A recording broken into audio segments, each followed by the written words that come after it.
Here we go. Okay. We're excited to share the bonuses you'll discover on class sets in Dragonflight. To add to the excitement, these bonuses will be playable in the next beta build. We set a few goals for this round of class sets. First and foremost, these class set bonuses are not as complex as the sets on the 9.2 class sets. I don't know why I said complex that way. Complex? We'll be okay.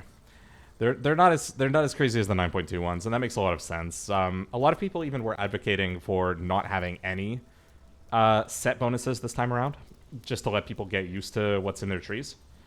And I think that's okay. I think it makes sense in general for these things to be a little simpler than they were before. So that seems fine. So again, not to say that they won't make more complex or rotationally impactful ones in the future, but they're saying, they take a light touch, and I think that's okay. Another goal that came from wanting you all to have a chance to get familiar with Dragonflight's new classes is that we want these class sets to have minimal impact on your talent choices. We want you to be able to play the way you choose in whatever content you prefer. As a result, these generally modify core class abilities or talents that are learned near the top of the tree. They may have synergies with talents further down the tree, but they shouldn't make you feel like specific builds or capstone talents are required. You hear that, Sale? Nothing's required. We can play whatever we want. Okay? You hear that? Sounds good. I hope that sort of works out across the board for sure. Acquiring set armor. So when sets returned as a major endgame feature in 9.2, we debuted the Creation Catalyst as a tool for players to access and complete their sets with the following goals. Players of all types should have access to powerful bonuses and fun appearances, even if raiding is not their preferred method of engagement. Agree. New and returning players catching up should not have a monumental task to become ready to fight alongside friends. Agree. WoW can confidently carry the system forward as an evergreen feature for players to learn and understand intuitively. You got it. We think those goals were met. And while there's room for improvement, both in understanding the means by which charges accrue, I see, the Creation Catalyst charges, as well as tuning prohibitive currency costs for alts, we're happy to say that the Catalyst, which will be known as the Inspiration Catalyst in Dragonflight, and just the Catalyst moving forward, will return to the Isles as a companion system to class sets for the foreseeable future. Okay, I think everyone is pretty happy with this on the whole. I would say I'm happy to see this come back. I don't think anyone was sitting there going, you know what, screw that thing, I don't want it. Good change. Good continuance of a system that people like, so that's good. We'll have more details to share on everything Catalyst related in a future update, but for now it is worth mentioning that we are planning on keeping the unlock cadence the same to start. That is to say the 6th week after Mythic Raid becomes available in Dragonflight Season 1. Okay. This is frustrating, but we'll see what happens with it. So I know where they're coming from with this one. They're very cautious to make the Catalyst available too early because there is a mentality, and I can understand this to some extent, that if you have the Catalyst available from week 1, then you are guaranteed to have your 4-piece by the end of week 4. By the end of week 1, you'll probably have 2, maybe even 3 pieces. By week 2, you're pretty likely to just have your set completed no matter what. And odds are you're not necessarily super excited for any individual drop or any individual boss or anything like that. You're just like, okay, fine. Now, that's the way that Blizzard sees this anyway. And that's why they don't really want the Catalyst available right at the start. I personally think 6 weeks is on the excessive side. I think 6 weeks is too far for bad luck protection. I think 6 weeks is too much to be behind in any meaningful way. If I'm in a raid group and I'm stuck on 2-piece or 3-piece for 6 weeks before I get any sort of reprieve, that's miserable. That doesn't work for me. So overall, not ideal to have that at the 6-week mark, unless that's just straight up not the purpose of this thing. If the purpose is not at all for bad luck protection, but purely just to have a system for people to catch up on alts and that kind of thing, fine. I will say that Group Loot has a chance to help classes that would be struggling otherwise with accessing their tier token. So I know in our past raid, we had a couple tokens were overrepresented and a couple tokens were underrepresented, right? Now, arguably, that might shift the problem the other way, where you might get unlucky on the tokens that a lot of people have. But ideally, there will be a good split across the board. We'll have to see what happens. I would like to see it a little bit earlier than 6 weeks. They're gonna go with 6. We'll see what happens. Milk in the chat says 3 weeks is good. 6 weeks is too long for player retention. I personally agree, but we'll see what they do with it. So, anyway, that's where I stand on that. Let me see. So LCS in the chat says there is somewhere saying how we get the bonus set. Today we have to convert an item to bonus, right? So we'll have to pay attention to how you acquire tier going forward in Dragonflight to see if it's any different than how it works now. But how it works now is obviously tier tokens drop in the raid, right? So if you participate in the raid, Sepulchre of the First Ones, you can access tier tokens by killing bosses and turn those directly into tier pieces. Additionally, if you play M+, and PvP is the same thing, you have a chance in your weekly vault to see tier pieces relating to your class, obviously, right? But they don't drop off of normal M+ dungeons, and they don't drop off of just ranked PvP matches. It's only from the vault. And then once the catalyst comes in 6 weeks later, then you have the ability to basically convert gear, and it's generally gear that's dropped from PvE or PvP, and it's generally not crafted gear, but we'll see what happens. There's real crafted gear this tier, so maybe it'll work. But that's sort of that's how it worked previously, was if you wanted tier right at the start, you'd better be doing, raid, M+, or PvP. And if you aren't raiding, then you have to hope it shows up in your vault. And I mean, that's a whole issue in and of itself for M+.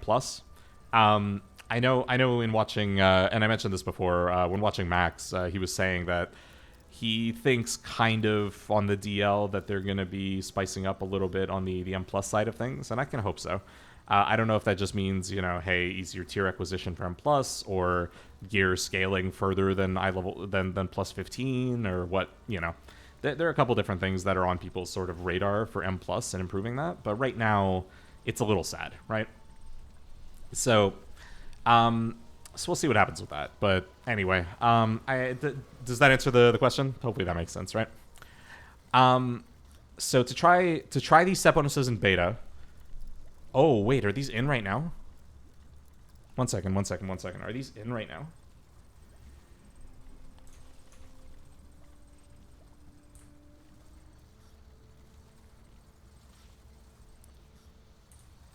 The PvP guy used to be right here, I think.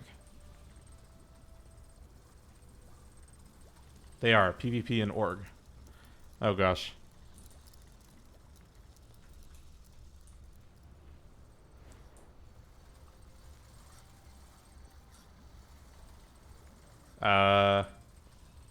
Alright, Milk, am I in the right spot? Oh, here. This is the PvP gear vendor. I have a deal for you. Okay, I don't see the Tauren. Are you trolling me? What up? Keep it real. Okay, I'm gonna go back to the post for now. And maybe when I come back he's here. Maybe I'm just blind. We'll see. Alright, I'm gonna do the Evoker. I'm going to read the Evoker one, and especially the Destruction first.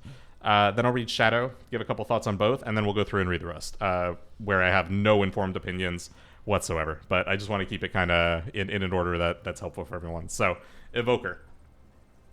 Devastation 2 set bonus. Increases Empower Spells' chance to critical strike by 5 seconds. And Empower Spells increase your chance to critical strike by 5% for 6 seconds. Okay. Let's just consider this one by itself without the 4-piece. Not that there's, a direct interaction, but let's talk about it. This is interesting because obviously so there are a couple of things to unpack here. The first part is increases Empower Spells' chance to critical strike by 5%. We have 2 Empower spells, obviously, Fire Breath and Eternity Surge. Fire Breath does not necessarily have any meaningful interactions on crit, but it's just nice for it to do more damage. That's fine. Eternity Surge obviously has interactions on crit. In fact, it grants you an Essence Burst whenever it crits. So Additional 5% chance for that to crit means additional 5% chance to get an Essence Burst. Very nice. But the other important thing is that traditionally speaking, anything that, and I don't want to say anything, but things that affect Eternity Surge as a spell generally affect the Eternity Surge cast by Scintillation, which is, again, when you are channeling Disintegrate, you have a chance to cast an Eternity Surge at rank 1. So this could potentially actually just send Scintillation into overdrive. This could be nuts. Because what could happen is, you might have a plus 5%, and obviously 5% is only 5%, right? But you have 5% on your Eternity Surge now when you cast it naked on its own. You have another 5% on that to crit to grant you an Essence Burst. And of course, that's independent. So every time it hits, every time it hits, it has a chance. So on one target, it's your crit chance plus 5%. On two targets, you have two chances at that, right? So that's really nice. And if what this is then saying is that after you cast your normal Eternity Surge for 6 seconds, you're going to have an increased critical strike on everything, right? Empower spells increase your chance to critical strike by 5 seconds. Well, this could double dip depending on how it's implemented. So, right, you can basically, you've given yourself, you cast a naked Eternity Surge, you have plus 5% chance to crit on that, and then Empower, doing that gives you 5% chance to crit for 6 seconds. Hey, Tetramaster, thanks for the follow. That gives you plus 5% chance to crit, and now you're just spamming Disintegrates, a Scintillation procs, and does that also... So that has this 5%, but does it also have this 5%? And does it proc itself over again? Does that count as an Empower to keep this going every time that Scintillation procs, right? So we'll need to test this interaction with Scintillation, but potentially this is just extremely strong with Scintillation. In that it could, depending on how it works, it could be a 10% increased chance to proc Scintillation, and it could also chain itself. Those two effects, just again, I'm just reading this for the first time now. I haven't tested anything. This was just announced. So if this doesn't work, I'm sorry. But we'll want to test this. That seems really cool. And by really cool, I mean Scintillation is fucking nuts, but it's really fun, so don't nerf it, please. For the love of God. And then let me just check in chat. Yeah, I kind of hear that, Scuffy. I kind of feel that way, but anyway. The 4-set bonus here. Okay. So the 4-set bonus says, Empower spells have a 25% chance to grant you 6 seconds of Fury of the Aspects without costing Sated.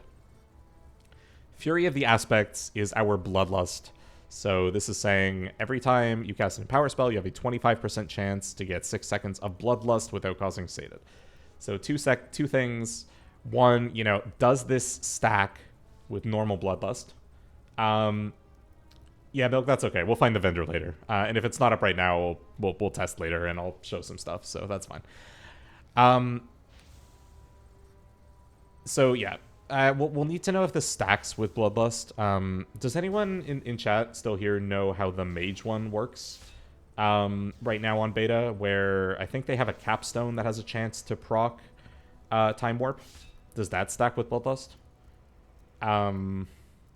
Are you able to have Bloodlust and Time Warp going at the same time as a Mage on beta right now? If you happen to know, let me know. Otherwise, and let me know in the comments if you're watching this on YouTube later, because I'll probably try and upload it. Just let me know if that's the case. I don't play Mage. So we'll need to know if that stacks. And other than that, the one other thing that comes to mind here is that obviously the 2-set effect is really nice and encourages us to push more Empower spells. So that gives some value to the Empower cooldown reduction nodes. But also this one, ostensibly, also adds some value to the Empower cooldown reduction nodes. The reason, the big thing here is that all of the interactions around Empower don't really have to do with necessarily directly with the rank that you're casting them at. It's more just, did you cast an Empower spell or not? And so Eternity Surge works really nicely with a lot of our stuff because of that, because we just rip it at rank 1 and we're happy on a lot of fights. Mage only works if you're sated. Okay. Interesting. I have to imagine it'll work similarly, but we'll see. We'll see what happens. Yeah. So we basically, let me pop back to the game just real quick. There are two main, so the two nodes that affect empowers are this choice node here and this choice node here. So Feed the Flames is the alternative to Ever Burning Flame, right? And Feed the Flame says every time you consume Essence Burst, and remember that with all this, scintillation is probably going to get even more nuts. So we're gonna have crazy Essence Burst uptime. Consuming Essence Burst reduces the remaining cooldown of Fire Breath by 2 seconds. Okay. And then similarly on this side we have Causality. Essence abilities reduce the remaining cooldown of Eternity Surge by 1 second. So notice it doesn't say you had to spend Essence or anything like that. It's just Essence abilities reduce the remaining cooldown of Eternity Surge. You just have to press it. So there's some interesting stuff here, right? Now you'll notice that like right now neither of them are taken in this build, and that's just frankly because in this case, extending your Fire Breath using Ever Burning Flame is just better. And on this side, Eye of Infinity, it's interaction with Scintillation and then with Eternity Span whenever you have one additional target of cleave is insane. This node right here combined with this node right here is basically the core of Devastation Evoker right now in PvE. It's powerful on single target, it's powerful on 2 target, it's powerful on small AoE, mainly because Pyre isn't very good on small AoE. It's just this really powerful interaction where as you are spending and you're going nuts with your disintegrates, you're throwing out these Eternity Surges, and they made this better recently. They made this lower variance, where before it was an 8% chance to just shoot a normal Eternity Surge. Now it's a 15% chance to shoot a 60% power Eternity Surge, which effectively works out to be about the same damage. It's actually slightly better. But the biggest thing is that it's going to proc this even more now. And that's a change that we saw recently. And this thing is procking like crazy, and it's really fun. And now with that tier bonus, that's another 5 to 10% chance to proc this thing. That's great. So here's the problem, though, right? That all of that interacts really positively with Eye of Infinity. That makes Eye of Infinity even better. Unlikely I'm ever going to swap to Causality, because Causality has no interaction with Scintillation. It has no, other than the fact that I'm just pushing Disintegrate, it has no interaction with crits or anything like that. The only thing that this is doing is it's just going to let me cast Eternity Surge more frequently, which isn't necessarily, it's almost never going to make up for Eye of Infinity, just the way that these interact.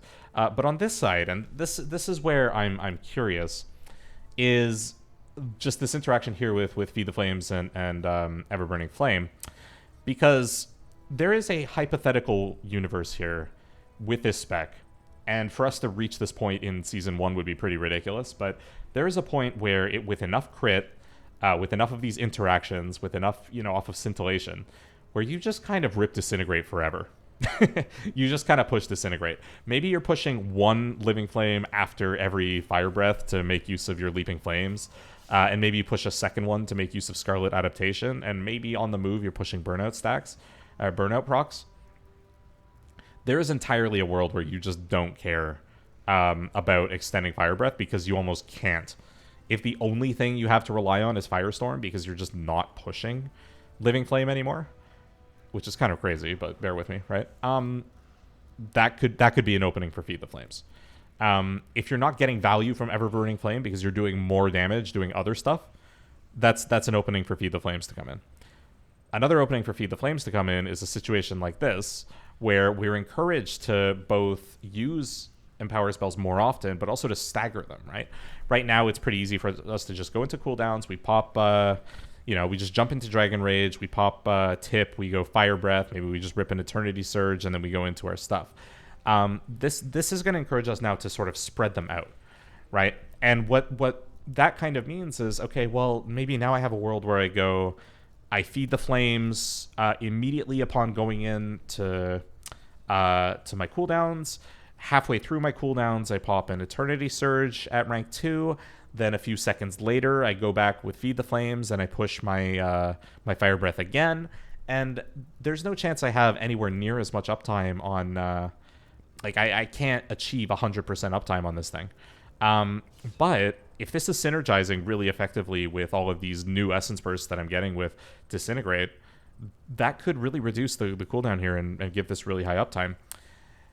There's one other little thing that I want to mention is that Disintegrate has a little hidden feature that's kind of gross about it, but you can cut it off really early.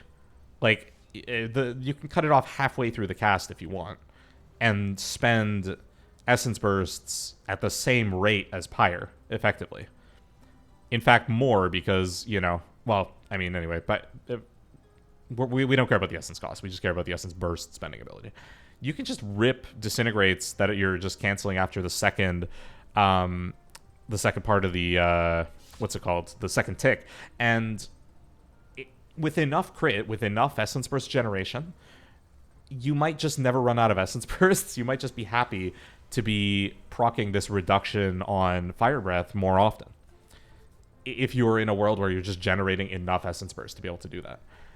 This is all super hypothetical, but I'm trying to sort of direct my mind and direct your mind to different places where things could get silly if left unchecked, and or with certain interactions, right? What could happen?